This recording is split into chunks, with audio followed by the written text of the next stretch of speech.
Trish digs that, isn't that funny? I get paid for doing this. Talk about a tough act to follow, my goodness, a beautiful, young, talented, rich lady like Felicia. But anyway, you're stuck with a middle-aged white guy who gets paid to do what used to get him in trouble in 7th grade now. So thank you very, very, very much for having me here. I'm incredibly grateful that people have paid attention for this many years. You know, I've been doing this an awful long time, and I was talking to John, the gentleman that picked me up at the airport last night, who did terrific work last night singing about the Seven Dwarfs and haggis and incredible talent, and telling him that the great thing about doing this now, especially on a smaller, more intimate conventions like this, is exactly what we're doing here. The opportunity to get to meet people on a one-on-one basis. I had the best opportunity to meet Stephen and Trish and the guy that runs the show over there. And it is incredibly gratifying to know that lots of people around the world that paid attention to Yakko and Pinky and Raphael and Carl Weezer. And, yeah, I know, it's weird, isn't it? Tell me about it. You want to see it from my side. And it's just great. I've been doing this an awful long time, and I'm getting a chance to be a two-time turtle. I was Raphael, as many of you remember, on the original Ninja Turtles, 25 years-ish ago. And now I'm Donatello on Nickelodeon's iteration of the Turtles. So my son told me that if I live long enough, I might be the answer to a Jeopardy question or something. So as far as what I'm doing here today, I think probably, and you guys tell me if you'd like me to do it another way, but I'm happy to tell you a bit about myself, but I find that what people seem to really like when I do these things, and frankly, whether it's here or at Comic-Con, which I've been to, I don't know, 18 times, and sometimes it's 3,000 or 4,000 people, but they all like the same thing, and that is that they like to ask questions about their favorite characters or their favorite shows that I've had the good fortune of working on, and you've been kind enough to watch. So I know I'm doing this again tomorrow, and I don't want to sort of, you know, cut my own throat in terms of my, you know, show or performance, but I'm really here for you guys, and I want to be able to answer any questions I can, or help you understand what the hell it is that I've done for American dollars for all these years. So is that okay with you guys? Do you want to take the hour and just sort of do Q&A and stuff? Is that okay? Yeah! All right. Well, why don't we do that? And then if there's anything that I can answer for you, I certainly will. And this gentleman whom I had the pleasure of meeting earlier, thank you very much. What can I do for you, sir? Question I forgot to ask then. Yeah. To start outside of the voice acting work with live action work. My daughter is a big time Rush fan. Oh, my goodness. And I just did that a few months ago. Yeah, I saw you on there, and a few months before that I saw Jess Harnell on there. Yeah. Are they big Animaniacs fans? Well, how did that come about? Yes, well, kind of. What happened was the people who produced that show, Scott Fellows and Judd Spingarn, Scott Fellows used to be Butch Hartman's partner on Fairly Odd Parents. And that's where I met him. I've done a lot of Fairly Odd Parents. For those of you that watch that show, I play a couple of characters, one of which is a fan favorite named Mark Chang, who is an alien from the planet Yugopatamia who's in love with Vicky. So there you go. And then my check's clear. Can't hate that. So Scott Fellows was a producer on that show, and Judd Spingarn was a producer on Jimmy Neutron and also on Back at the Barnyard, both of which were for Nickelodeon. So these guys worked at Nick in the animation side of things, and that's where they hired Jess. And they know Jess from, you know, because Jess is in the cartoon business and he's got more hair than anybody, so that's why he got that gig. You know what? Probably the best thing to do is to line up behind these folks here, because they're lining up at the microphone, sir. Thank you. Yes, sir. Hello again, Mr. Paulsen. Just thinking again about your podcast, and you'd mentioned the ones I listened to, that you never got a chance to meet Dawes Butler. So I was starting to think about these names from days gone by. I don't know if you ever modeled yourself after anyone like Mr. Butler or Mel Blanc or anyone like that. Well, I tried to model myself after Brad Pitt, but that hasn't worked for me. I'm pretty much stuck with what I got. No, I think, you know, I use a phrase, Billy West, whom you all probably know as a genius talent and a very, very dear friend of mine. Billy says it best, and that is that my heroes and the people whom I emulated growing up were artists. That is to say, not necessarily voice actors, not necessarily musicians. I started as a singer and then did live stage work, came out to LA ostensibly to do live action, and I did, and then segued into voice work because I was not limited by my physicality.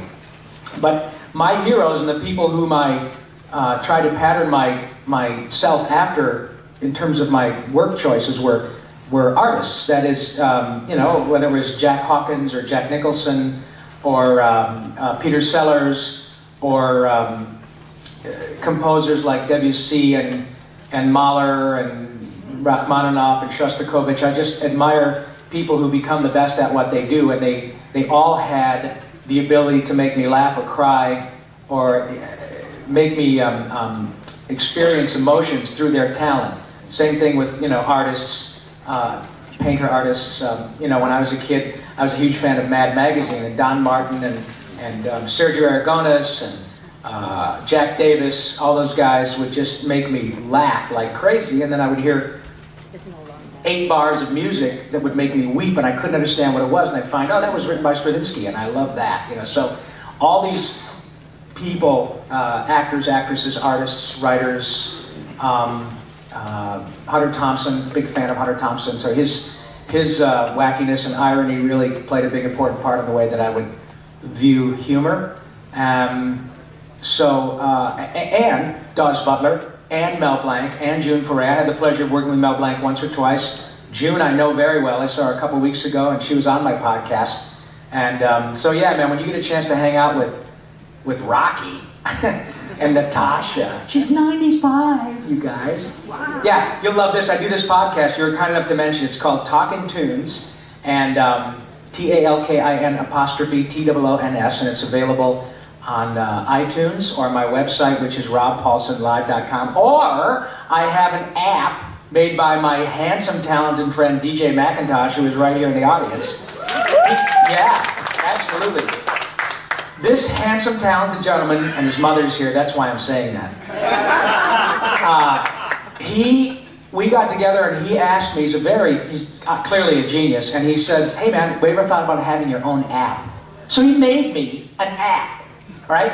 So for and it's going to be available for Android soon, but right now it's available for all Apple devices. It's free, and it's just Rob Paulsen, right? Or Talkin' Tunes, Rob Paulsen app. You can download it from the App Store, and then all my podcasts are on there, and it's free, and blah, blah, blah. It gives you information on where I'm going to be doing personal appearances. It's really quite brilliant what DJ has done for me. But the reason I bring up the podcast is because I had June Foray on, and she's one of the free podcasts you can listen to. I've known June for 25 years, and I met her when she was 70. At Smurfs. Years ago, I was working on Smurfs, and I walked in and I said, Miss Foray, if I close my eyes, would you just say hokey smokable winkle? Right? And she did, and it was the most profound experience of my life up to then. So, anyway, the long rambling answer to your question is all those people have had an influence, but it's not just voice actors. I profoundly respect people who are good at their work, good at their art. Hey, handsome, I like your hat. That's pretty cool. Good choice. Nice touch. Maybe I have to borrow that later and see if I can get a little lucky. I mean, you know, I got my own hotel room after all. Sorry, Greg. Yes. My question is, you've done a lot of voices in the past, but which one was your favorite? Oh, that's a great question. That's Greg, isn't it? Is it Greg? Yep. Hey, buddy. Yes, what's my favorite? The next one. No, my favorite, well, there's some truth to that, because as many of you know, if many of you are actors or writers or independent contractors, you know, it's a tough gig. I take that back. People say, is it hard to do what you do? Well, hard, you know, is pouring hot tar on the freeway in August. That's hard. The most challenging aspect of being a professional performer is, my friend Dottie is with me this weekend helping me out, and she's a world-class violist. And when, you know, the thing is when you're a freelancer, it's getting the gig. Once you're doing it, it's just pure joy. You know, it's just absolute fun. So your question about my favorite voice, there is some truth in the fact that it's the next one because it means I'm going to be working, right? In terms of the ones I've done in the past that you alluded to, you know, it's like that old adage, it's kind of picking your favorite child, you know. I've had the good fortune of working on arguably 4 or 5 possibly iconic characters. And I understand that I'm just the... Hello? There we go. Oh, now it's cutting out again. Are we okay? Maybe it's a signal. I don't know. Anyway. Geez, I don't need it. I can do this I can do it for a living. So I would have, Pinky was very, a really good one for me because it was not only a lot of fun and it makes you do that, which is laughing and putting your hand to your mouth.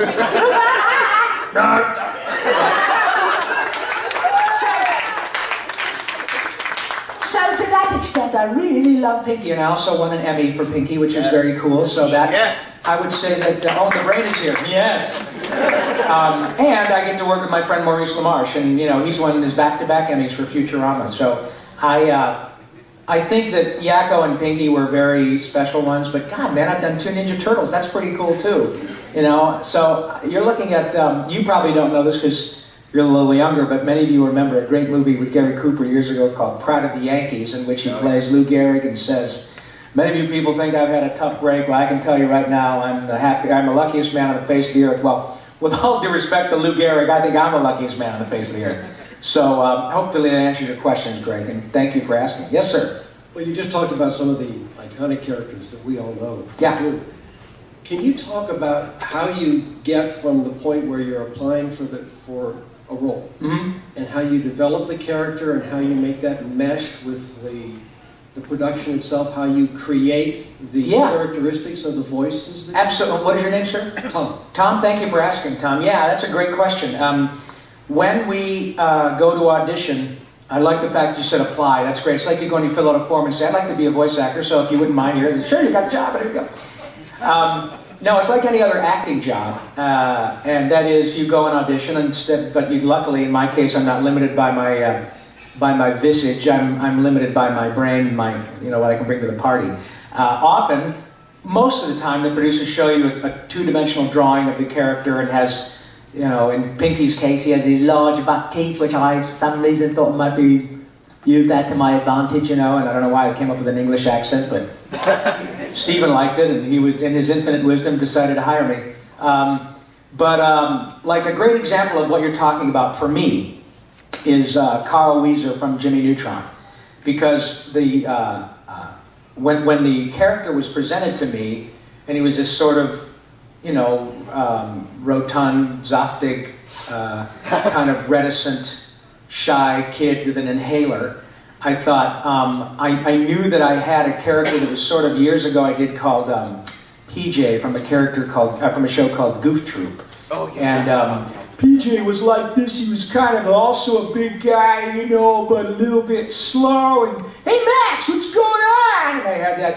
I really liked the placement of that character. I just thought it was a fun voice. And as a side note, often if I find something appeals to me, if it makes me laugh or makes me cry or gives me, then it's often the audience will like it too. I start to trust my own instincts the older I got. But I found I really liked that character, Tom, and so when they were showing me PJ, I just thought, well, if I take that character in that same placement and make him a little bit smaller, but maybe make him even more shy, and add lady. I don't know why, I just thought it was an interesting choice. So that when he said his L's, he sounded like Tom Brokaw saying Lech Walesa. And I always thought, well, that's kind of interesting. And as an actor, what I find, and I do a lot of private coaching now and a lot of seminars and this kind of stuff, which I really, really love. I find that the more I can make a character, and it sounds like a hackneyed actor phrase, but it's true. The more I can make a character, or the more organic quality I can give to a character, the more people seem to enjoy it.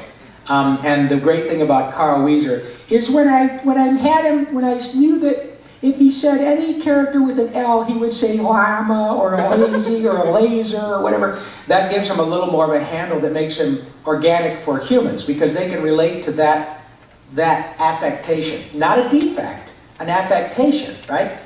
And so that, in addition to the fact that the character had a roundness to him, also what happens is the animators as well, Tom, when you start to get involved in a character, the animators come back to the actors and to me many times say, oh, the things that you're doing, the choices you're making, the ad-libs you're thinking, when we know that there are things that characters will do that will be like a trademark, like Narf or hello nurse, or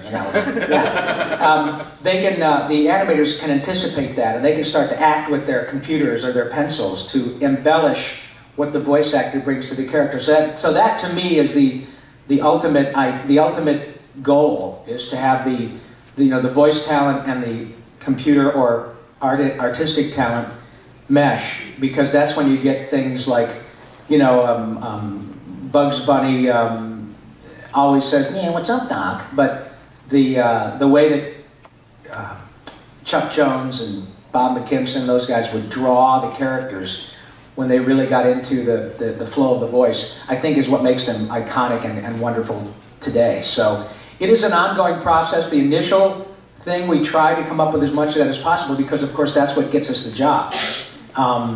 But it usually is a bit of a work in progress. And even if you listen to Pinky from the original episodes to the later ones, there have been some tweaks, and often that's as a result of something that I'll do that a producer say, I think we want to go more in this direction.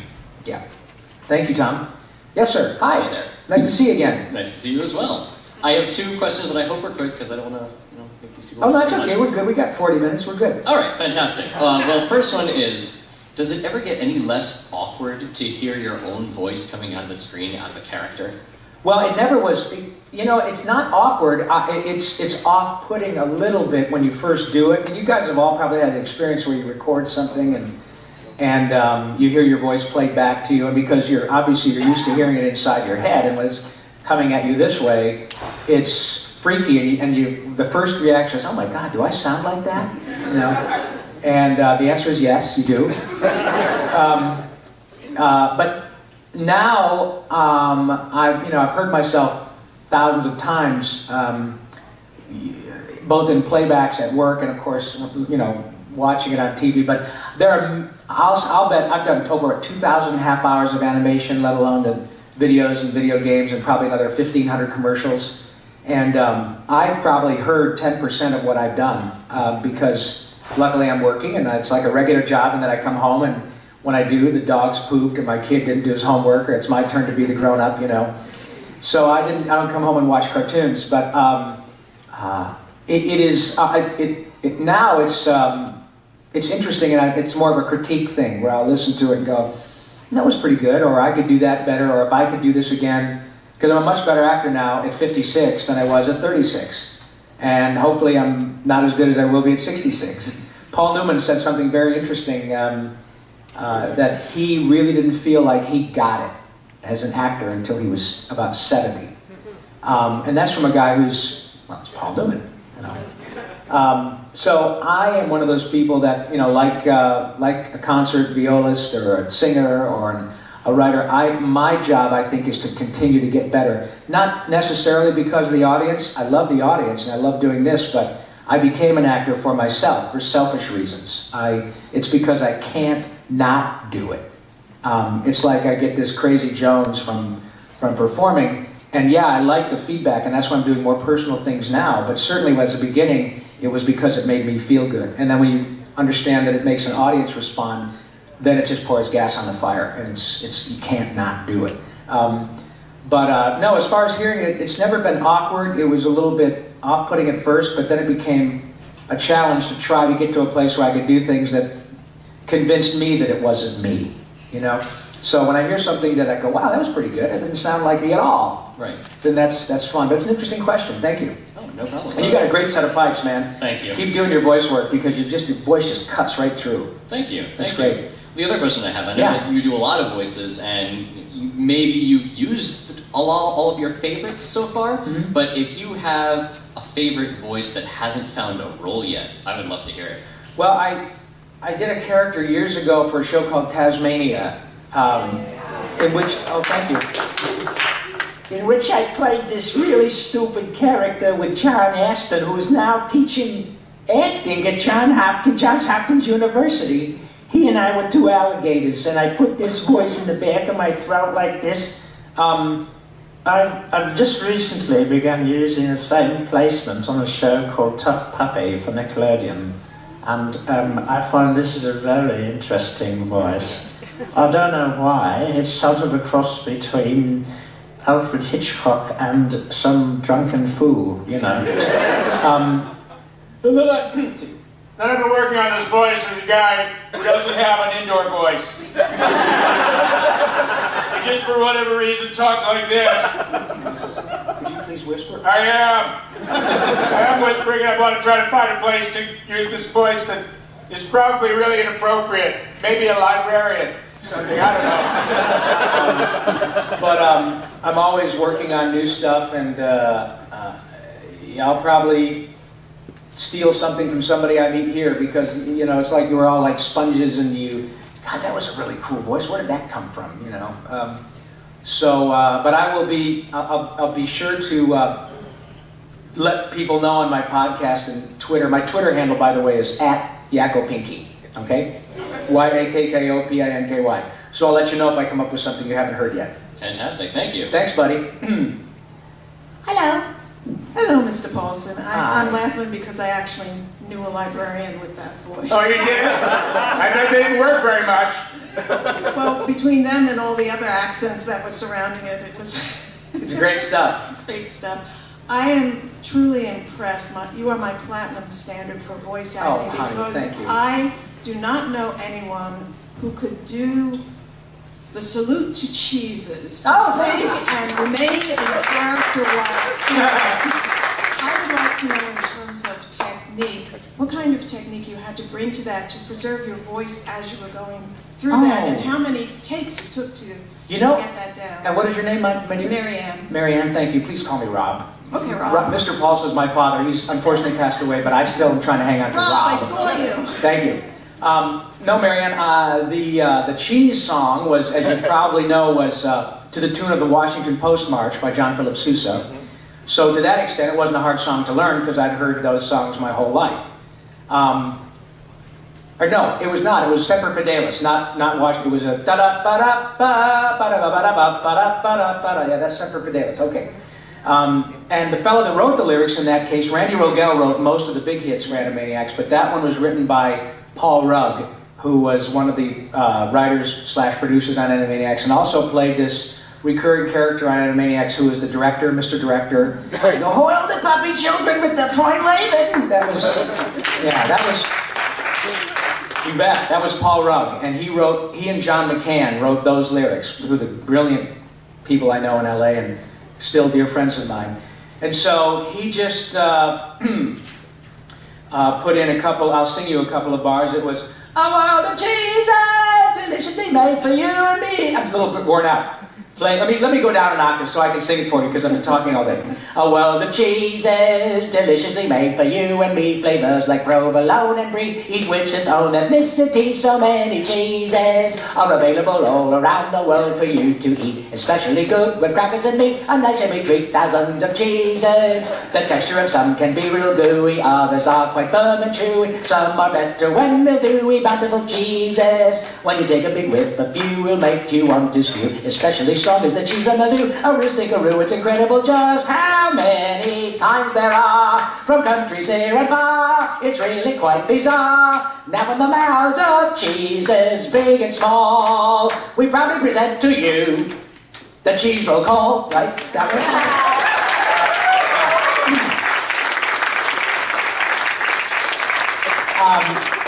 thank you, but again, the applause really are for John and Paul and Mr. Sousa.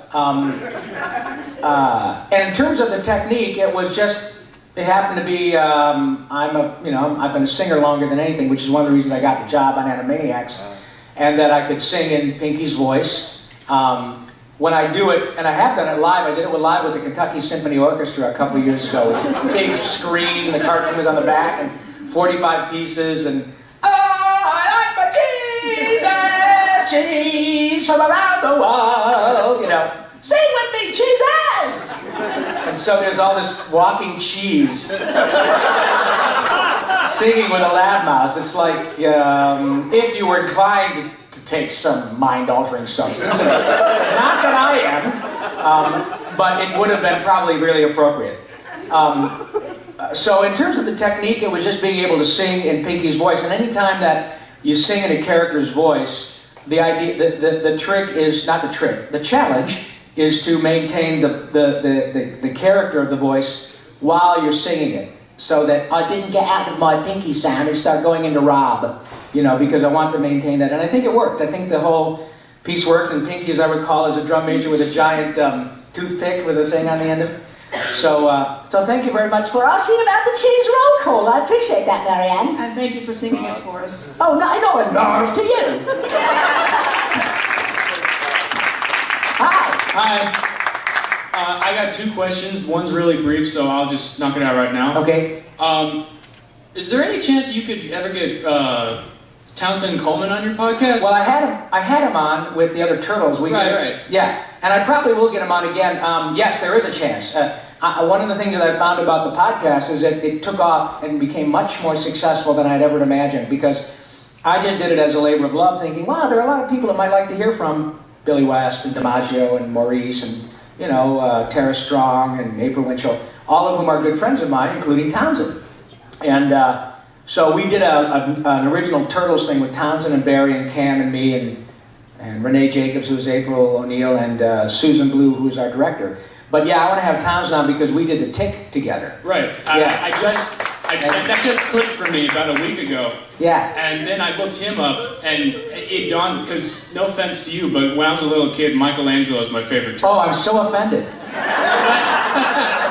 Dude, listen, it doesn't offend me at all. No, I just said that as a phrase. No, we all got paid. I thought I had water here, but I don't really need it. We all got paid the same. No big deal. But no, Townsend is a lovely man, and he's incredibly gifted.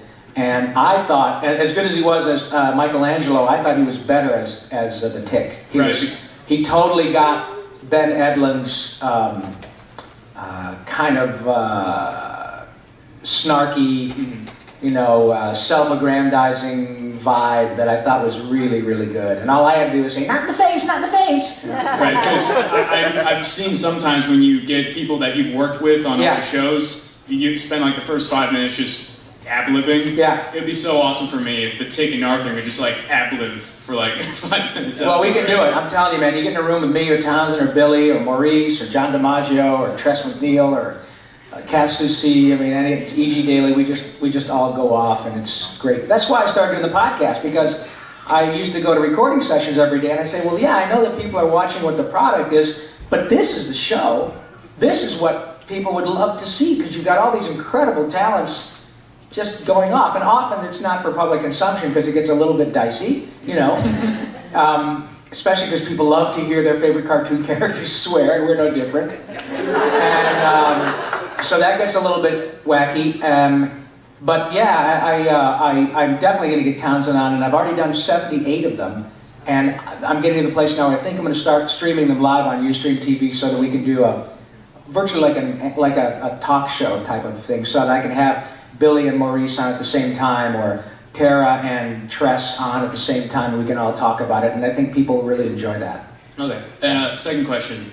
You've said numerous times that when it comes to impressions, you do a bad impression of someone else's good impression? That's what I think, yeah. Okay. And another voice of yours that just clicked that you did when you had Mark Hamill, that I realized you were Tud Russell on Time Squad. Yeah! And when I realized that, it was a huge surprise because it seems so far removed from your usual repertoire. Right. I just wondered, is Tud Russell a bad impression of someone, or how'd you come up with that voice? Good one. Well, when I say bad impression, it's usually if I'm trying to do somebody that is, oh my God, that's so cool. I just noticed that the handicap logo is a wheelchair with the Starship Enterprise. How cool. No wonder you zip around so quick in that thing. That's amazing, Trish. That's so cool. I'm like I really am a little bit of an idiot. Like, ooh, look, shiny. I'm like...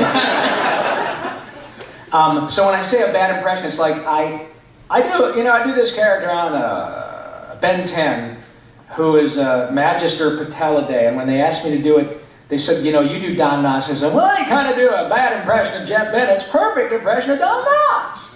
And it's okay, and it turned out to be fine for the show, but Jeff Bennett is channeling Don Knotts. I mean, it's perfect. So that's what I mean. It's not that oh, thank you. Oh, that's Dottie. That's my world-class violist friend. Thank you, Dottie. Yeah.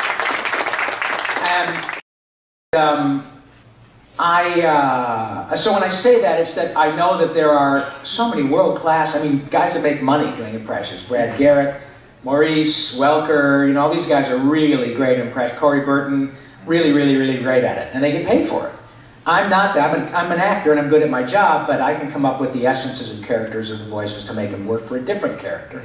But as far as Tug Russell goes, he was basically me just ripping things off from my brother-in-law, who's a captain of the Sheriff's Department in Shelby, North Carolina.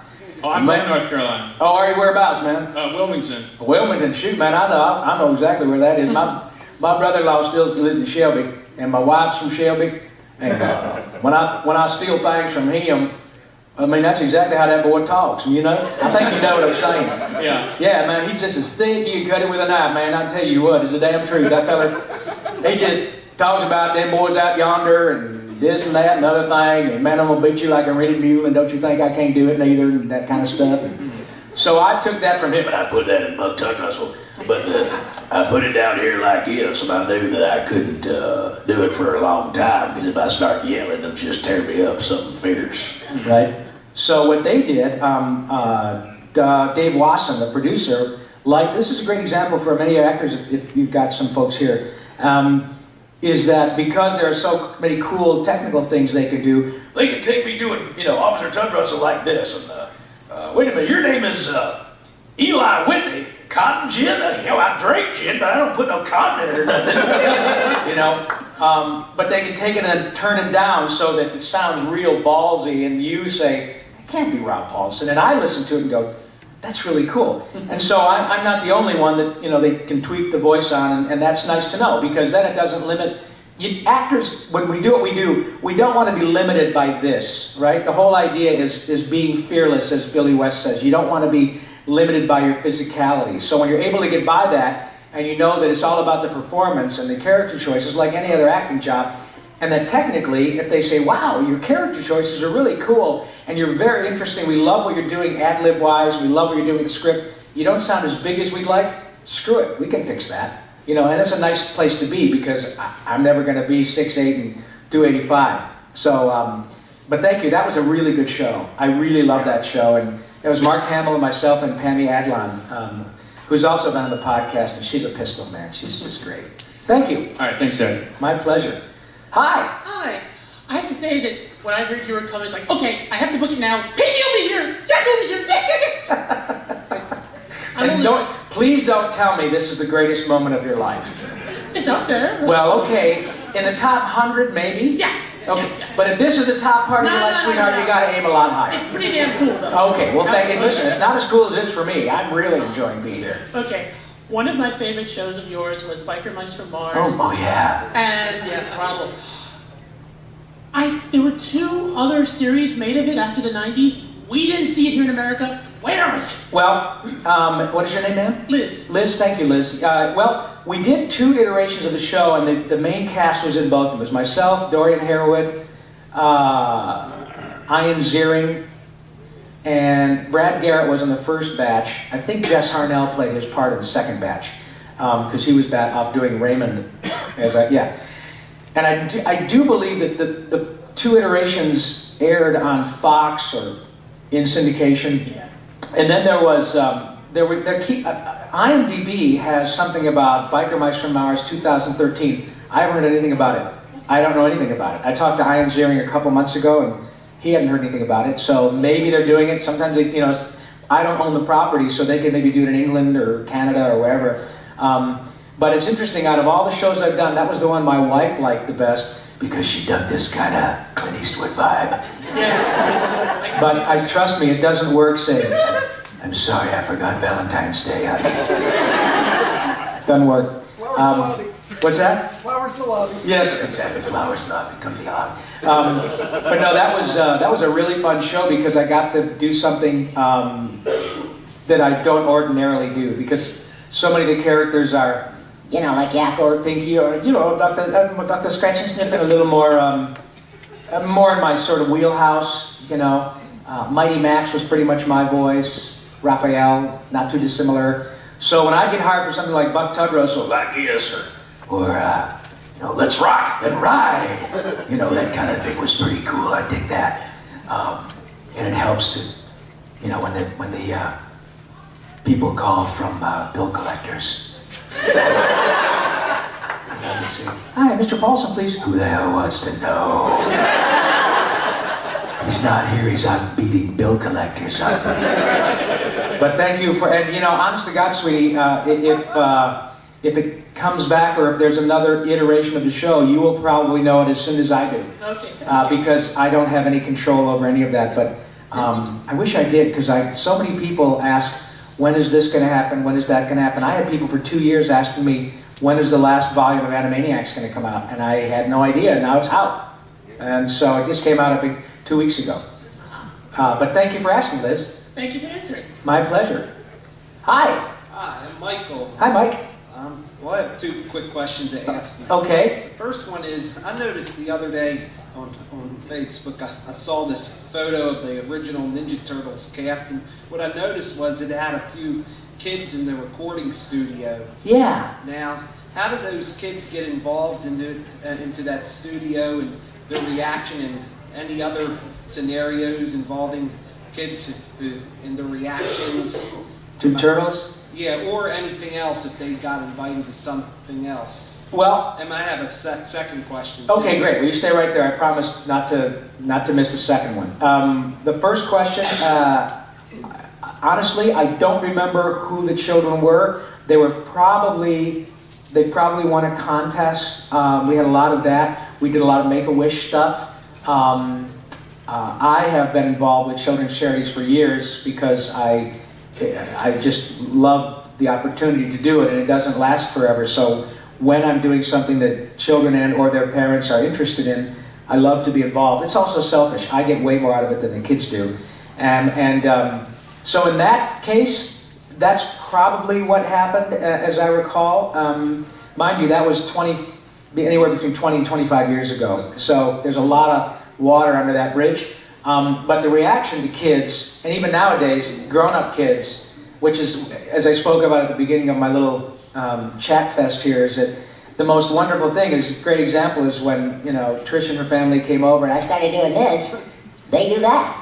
They just do that. It's just the greatest thing in the world. All I have to do is walk in and go, no, la la la la la, or turtle power! You know, I mean, people, they do all of that. I mean, how lucky am I to be able to have that response? So, I would probably guess their reaction was just like young Greg, who was here a bit ago. He's still back there with his Yakko hat on. When, you know, Greg came to the autograph table, it was great, because the more excited he and his mom get, the more excited I get. Because it's like, it's like pouring gas on a fire. It's like, oh, you like that? Wait till you see this.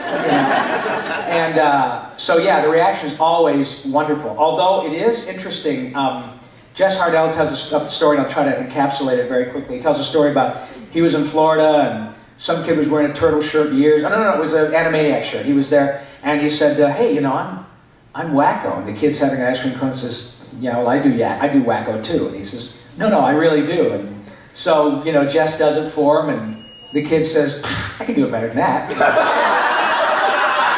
And it just cuts it down a peg or two, but it's delightfully enjoyable when you can do something like that that makes people smile.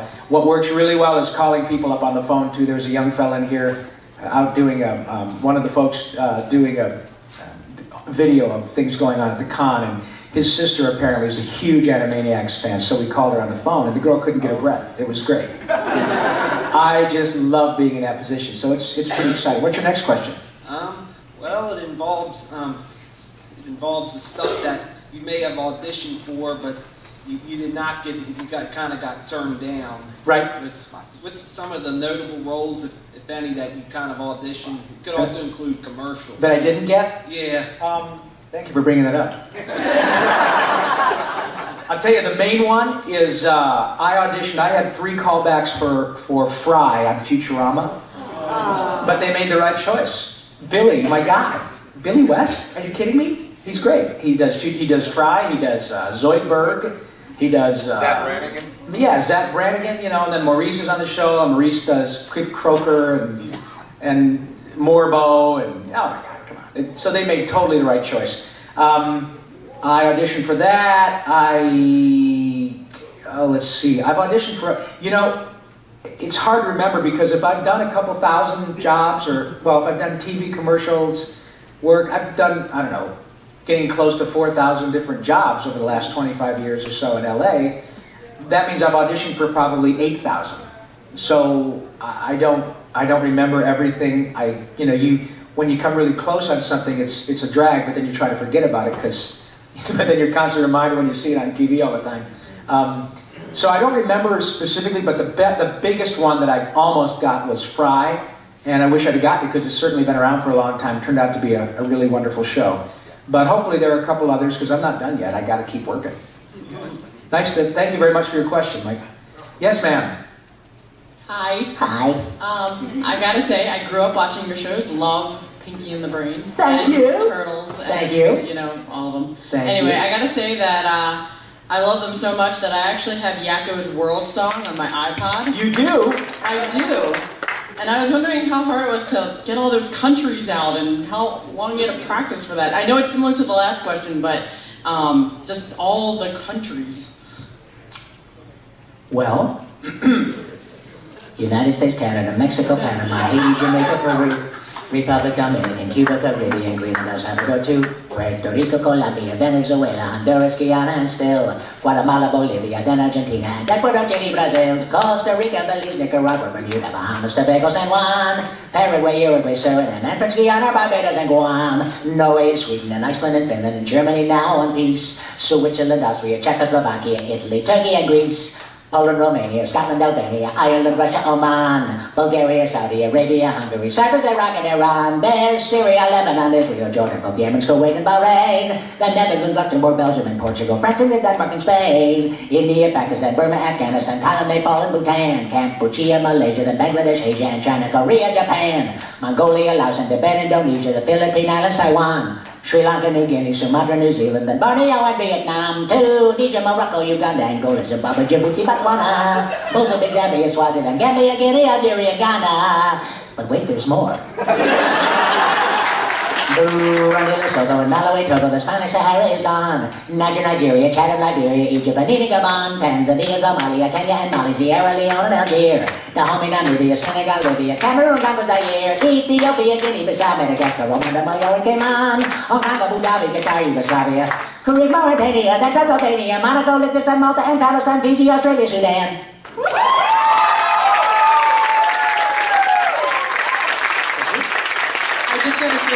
Really impressive you staying over all. Wow. Well, thank you. So, in answer to your question, it wasn't that big a deal. No, and in answer to maybe some of your other questions, been asked this a lot, is people say, do you ever get tired of folks asking you to sing that song? The problem is when people stop asking, okay? So it is not a problem, it's a pleasure. And the gentleman who wrote that song, Randy Rogel, that really is, and that's why I mentioned Paul Rugg and John McCann earlier. Those people are the people that deserve the applause and the accolades. I'm a good singer, fine. There are probably a dozen good singers in the audience. There are 1,000 good singers in Los Angeles who could have knocked that out in a heartbeat. So I'm really lucky that I got to sing it. It's not false modesty. I'm good at my job, but the talent is in writing that song. Interestingly about that song, Randy Rogel won a couple of Emmys for writing Batman. He was one of the writers on Batman before Animaniacs, and he had to go to Steven Spielberg and Tom Ruger and convince them that he was capable of doing comedy, and because they thought of him as a drama guy.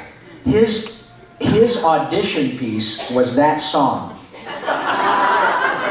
He whipped that up helping his son with geography.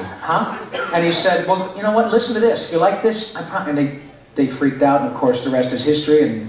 And Randy and I thought, so you know what, we're right now talking to Mr. Spielberg. We just got done talking to Warner Brothers, and they signed off on it.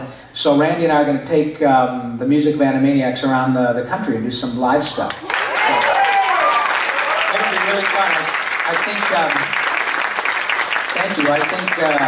I think the timing is right, and I think there's a big audience for it because it really, literally, like this audience, we've got people as young as Stephen and folks as old as me who would really enjoy this. It's a huge spread from literally sort of, you know, maybe as young as 8, 10, 12 years old to 60 who would really like the music. So we're very lucky to be able to do it. Yes, ma'am. Hi, my name is Kathy Rodriguez. Hi. First of all, I'd like to say that I really enjoyed you as Yakko and Gusto. Oh, thank you. Because, You like gummy bears, did you? yeah. Good. Me too, because it paid me money. Kidding, it sounds like such a mercenary. And I wanted to ask you, like, a quick favor. Okay. Like, you tweeted me, like, a few days ago saying that you won't bite, but you'll hug me. Can you prove it? I'm sorry, what was the question? You said that you wouldn't bite me, but... Oh, are you the one that said that I wouldn't bite you, but I'd give you a hug? Yeah. Oh, honey.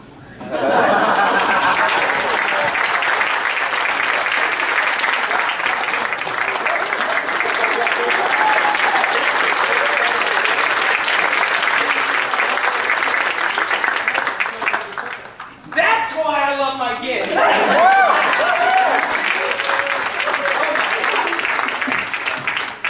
Thank you. I didn't know what you were saying because whatever you said, and then they started laughing, I thought, did you say, you really are my father? Or DNA test and, you know, I'm like, what? I mean, I get around, but not like that. Thank you so much. I hope the hug was as good for you as it was for me. Anybody got a cigarette? Thank you, sweetie. You made my day. I love it. Yes, ma'am. Now I have to follow that. Oh, no, honey, listen, that's great. Next. Sorry, it's over. Next. I understand the concept of building a character, and I know that when you do animation, you get like a visual cue, and in audiobooks, you get a little, you know, descriptions from the author and things to help you build. But can you talk a little bit about how you explore voices outside of that those sort of parameters? Because you talked a little bit, you're working on things all the time. Mm-hmm. How do you go about kind of making things up or playing around? Well, I think, and what is your name? Deborah. Hi, Deb. That's a good question, Deb. I think part of it is because of just sort of my DNA or my makeup. I mean, my heroes, as I mentioned, were artists, but specifically, comedically, were like Peter Sellers, The Goon Show, The Pythons, Jonathan Winters, Jonathan Harris, who was Dr. Smith on Lost in Space. I got to work with him for years, and that's exactly how he spoke. And what's crazy, forgive me, what's crazy, something about this gig, is that Jonathan Harris was a Brooklyn Jew. Jonathan Harris was born in Brooklyn, and, you know, raised by Jewish parents in the faith and all that, and he spoke like this every day. He was exactly like you'd expect on Lost in Space. And I thought, I love the fact that somebody can be that affected outside of what their upbringing is. So that's a good example of me. I mean, I was born, you know, I'm a middle-aged white guy with a traditional mom and dad background from Flint, Michigan, born in Detroit, raised in Flint, just south of Flint. But when I say it's in my DNA, I was always fascinated by voices, dialects, things what it was about something that made me really laugh hard. And so I find things now that I can search for things that make me laugh, or they just sort of grab me audioly, that's right, audio-wise. Orally, A-U-R-A, yeah. Well, for instance, I've been working for years working on a South African accent. It's a very difficult one to do. It's a cross between the Dutch from the Transvaal and also very hard-sounding sort of things that can very easily slip into an Australian sound, which is totally different. But it's very strange to have that sort of South African dialect that I've been working on for years. And I don't do it that often, but if I have the time, I can tweak it. I do a Scottish character called Bobble in all the Tinkerbell movies, who's a fairy, and I'm very comfortable with that. I do that when I go to work at Disney. Hi, I'm Bobble. I'll be your Tinker Fairy for the day. Not afraid to hug a man.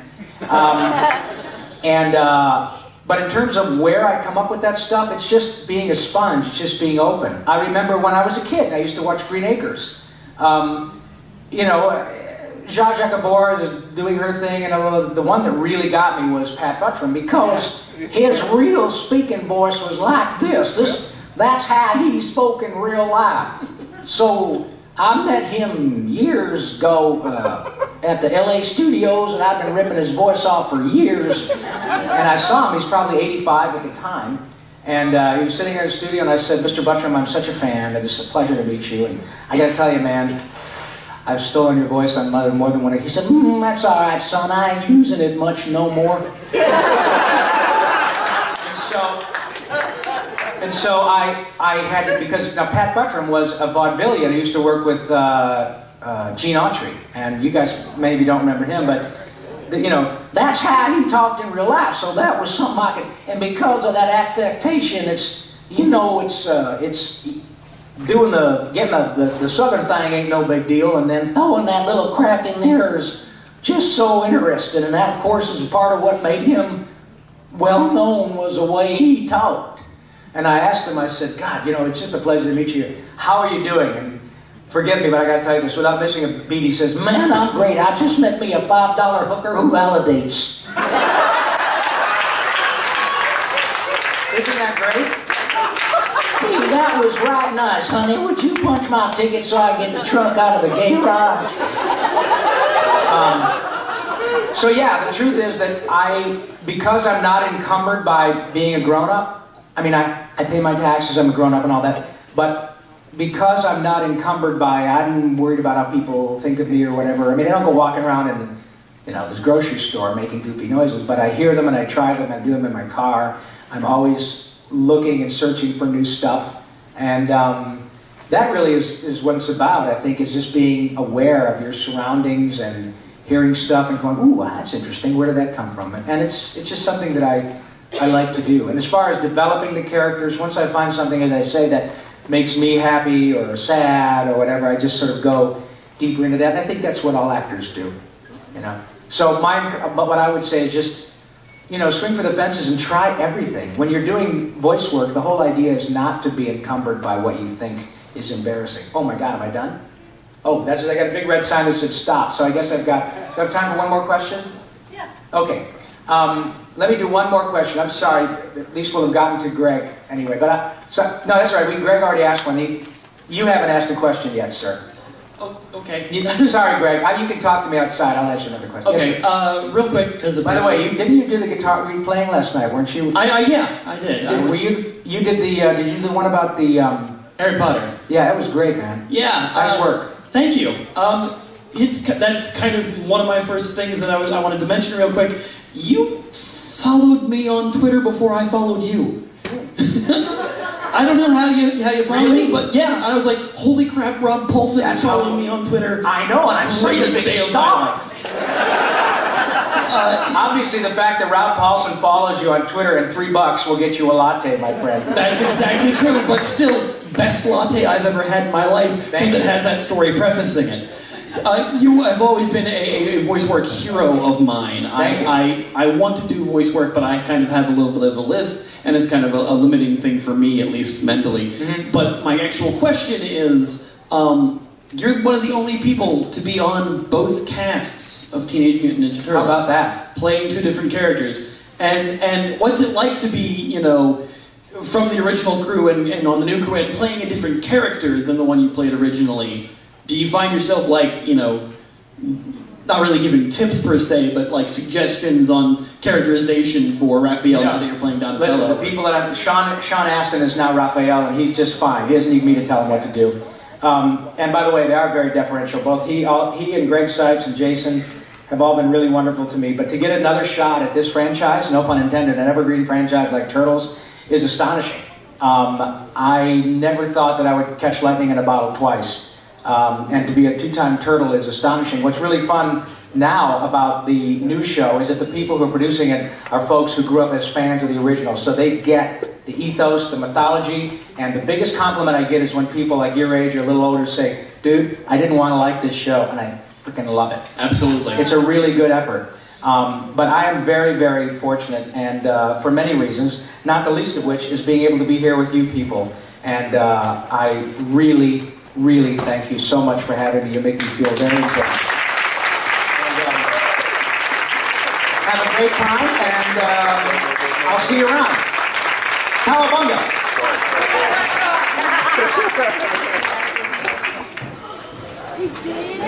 Oh my God.